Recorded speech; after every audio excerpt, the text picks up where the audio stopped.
Vote शुद्धिकरण, बांग्लादेशी घुसपैठिए और बीएलओज की मौत पर संसद से सड़क तक संग्राम छिड़ा हुआ है।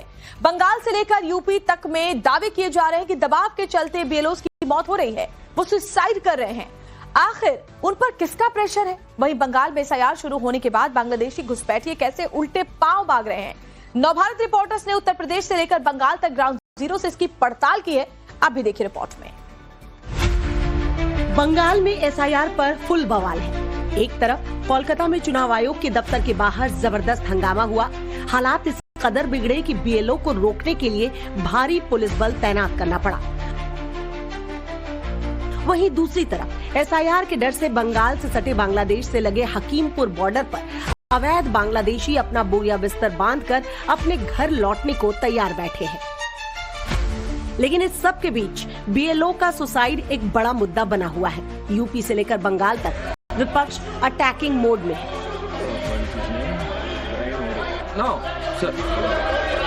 तो आप भी जानते हो कौन करता है। ये मुस्कुराहट बता रही है कि ड्रामा कौन करता है। ड्रामा, डेमोक्रेसी, केवल इसलिए ड्रामा शब्द का इस्तेमाल करना क्योंकि डी से डेमोक्रेसी है। हम ये चाहते हैं कि सिंसियरिटी से काम हो एसआईआर पे। ड्रामा करने के लिए जगह बहुत होती है, जिसको करना है करते रहें। एसआईआर और बीएलओ पर प्रेशर के मुद्दे पर संसद से लेकर सड़क तक संग्राम छिड़ गया है। इस बीच यूपी से लेकर बंगाल तक नवभारत संवाददाताओं ने पड़ताल की है। एसआईआर का खौफ किस कदर बंगाल में रह रहे अवैध बांग्लादेशियों के बीच है। जब इसकी पड़ताल करने हमारी टीम हकीमपुर बॉर्डर पहुंची तो वहां देखिए कैसे डर और खामोशी पसरी मिली। ये सभी इसी इंतजार में थे कि कब इन्हें बॉर्डर पार कराया जाए, बांग्लादेश डिपोर्ट किया जाए। इस वक्त हम हाकिमपुर बॉर्डर पे हैं और यहाँ देखेंगे आप तो तमाम लोग जो हैं वो जा रहे हैं। आप लोग जाने के लिए यहाँ पे आए हुए हैं? जाने के लिए आए हैं आप लोग? जी। कहाँ से आए हैं आप? खिदिरपुर।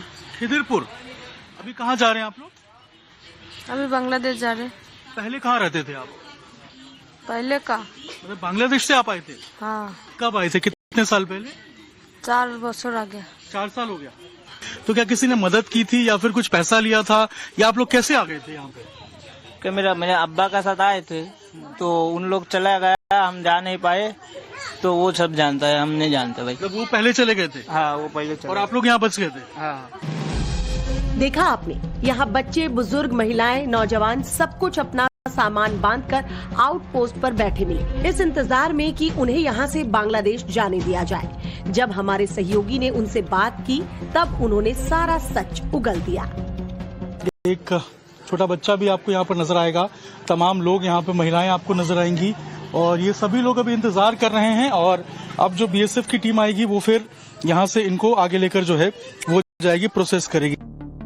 आज जो बांग्लादेशी गठरी बांधकर दूसरी तरफ भाग रहे हैं, कल तक उनकी एंट्री, पहचान और वोट सब कुछ बंगाल की सत्ता तय कर रही थी। लेकिन एसआईआर शुरू होते ही उनमें भागम भाग शुरू हो गई। एसआईआर के साथ पहली बार सिस्टम असली और नकली में फर्क कर रहा है और नकली वोटरों का पूरा खेल खुल रहा है।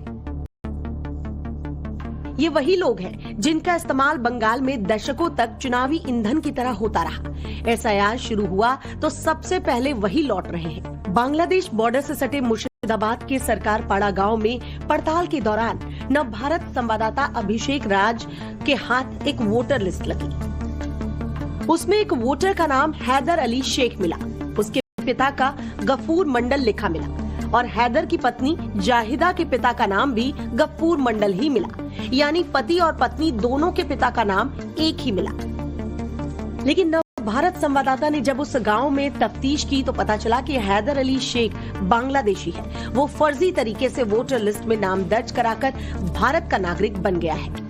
इसकी ऑन द स्पॉट पड़ताल के लिए नवभारत संवाददाता मुर्शिदाबाद के सरकार पाड़ा गांव पहुंची। वहां गफूर मंडल का बड़ा बेटा मिला, यानी बांग्लादेशी हैदर का साला।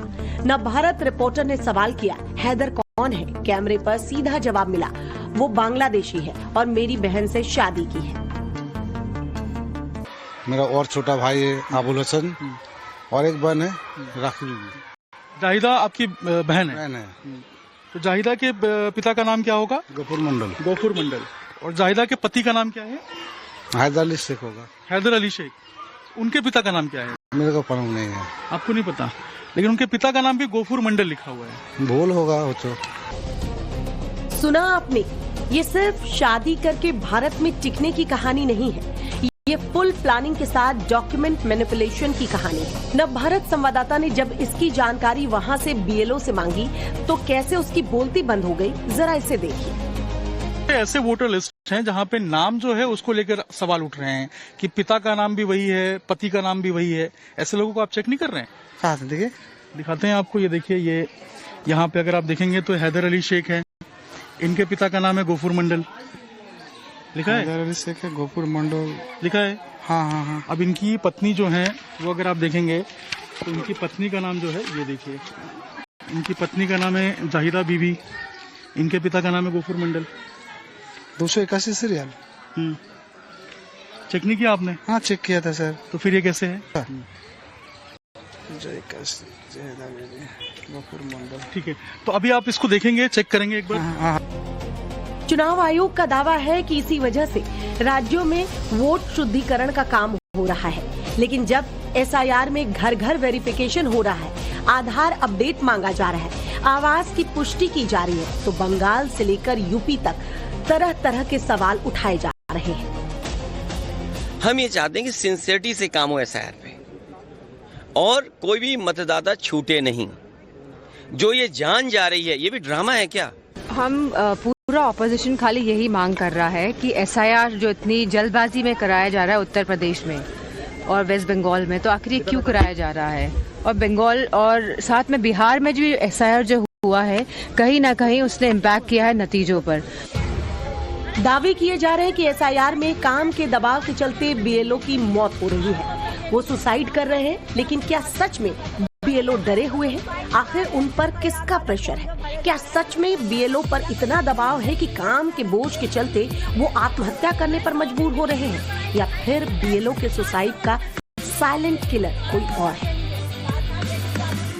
इन्हीं सवालों के साथ जब नव भारत संवाददाता मनीष यादव लखनऊ देहात में मोहनलालगंज विधानसभा के कपेरा पहुंचे, जहां उन्होंने बीएलओ का काम देख रहे शिक्षक ललित कुमार वर्मा से मिले। सुनिए ललित का जवाब क्या है। मेरा सवाल आपसे ये है कि वाकई कोई दबाव जैसी चीज है? एक टारगेट बना रखा है कि लगभग 100 फॉर्म कलेक्ट करना है हमें। अच्छा, अब उसमें 4 घंटे का भी समय लग सकता है। अगर लोग अवेलेबल है तो 4 घंटे में ही हो जाएगा, अगर नहीं है तो 2-3 घंटे ज्यादा लग सकता है।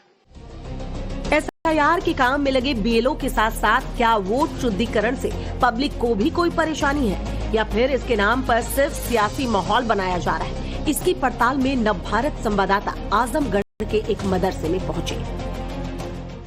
तलाश, सबसे पहले आपसे ये जानना चाहूंगा, यहाँ पर एसआईआर का काम कैसा चल रहा है? देखिए, तमाम लोग यहाँ पे, हम लोग भी कैंपेन लगाए हुए हैं लगातार एसआईआर हेल्प डेस्क पे, और लोगों में बहुत ज़्यादा उत्सुकता भी है, बहुत ज़्यादा भय भी है एसआईआर को लेकर, और क्योंकि ट्रस्ट डेफिसिट है इसलिए लोग घबराए भी हुए हैं। पर चूंकि गवर्नमेंट ने एक प्रोसेस शुरू किया तो सारे लोग बढ़ चढ़ कर इसमें भाग ले रहे हैं और अपने डॉक्यूमेंट्स जमा कर रहे हैं बीएलओ से कांटेक्ट करके। सबसे बड़ा मसला ये जो आ रहा है ज़मीनी, अभी आपने बात की ज़मीनी मसले की, ये हो रहा है कि बीएलओ वोटर तक नहीं पहुँच पा रहा है और डॉक्यूमेंट्स लोगों तक पहुँच नहीं पा रहे हैं, और बीएलओ वगैरह पे प्रेशर बहुत ज़्यादा है। नव भारत संवाददाता राकेश पांडे गोंडा के नवाबगंज पहुंचे, जहां बीएलओ का काम देख रहे टीचर विपिन यादव ने खुदकुशी की। टाइम्स नाउ नव भारत की टीम नवाबगंज कन्या इंटर कॉलेज पहुंची। यहां बीएलओ एसआईआर के काम में बिजी नजर आए। नव भारत की टीम ने यहां ये समझने की कोशिश की कि वाकई बीएलओ पर पूरे एसआईआर की प्रक्रिया में कोई दबाव तो नहीं है। काम तो फॉर्म भर रहे हैं, लोग आ रहे हैं, चेक कर रहे हैं, कितना दबाव आप लोगों पर है? सर, दबाव बहुत अधिक है, क्योंकि एक बीएलओ पर मेरे ऊपर 1217 मतदाता का करना है। नव भारत के रिपोर्टर्स अलग अलग इलाकों में दर्जनों बीएलओ से बात की, पब्लिक से बात की, बूथ लेवल के नेताओं की राय जानी। सबकी बातें जुदा थी, इलाके अलग अलग थे, चुनौतियां अलग अलग थी, लेकिन एक बात कॉमन निकली, बीएलओ पर वोट शुद्धिकरण के काम का दबाव है। काम के दबाव को देखते हुए टाइमलाइन 11 दिसंबर तक की कर दी गई है और सैलरी भी डबल हो गई है। आरोप अपनी जगह है, लेकिन इससे भी इनकार नहीं किया जा सकता कि देश में सबसे पहले एसआईआर का काम बिहार में पूरा हुआ। यहाँ भी विरोधियों ने इस पूरी प्रक्रिया को लेकर कई सवाल खड़े किए। इसे रोकने के लिए सुप्रीम कोर्ट तक का रुख किया, लेकिन सुप्रीम कोर्ट की हरी झंडी के साथ एसआईआर बिहार में पूरी हुई। वोटर लिस्ट का शुद्धिकरण हुआ और उसके बाद हुए चुनाव में जनता ने रिकॉर्ड मतदान किया। जाहिर है जनता इस पूरे प्रोसेस को देश की बेहतरी के लिए पूरे उत्साह के साथ स्वीकार कर रही है। पश्चिम बंगाल के हकीमपुर बॉर्डर से अभिषेक राज, आजमगढ़ से राकेश पांडे और लखनऊ से मनीष यादव के साथ ब्यूरो रिपोर्ट, टाइम्स नाउ नव भारत।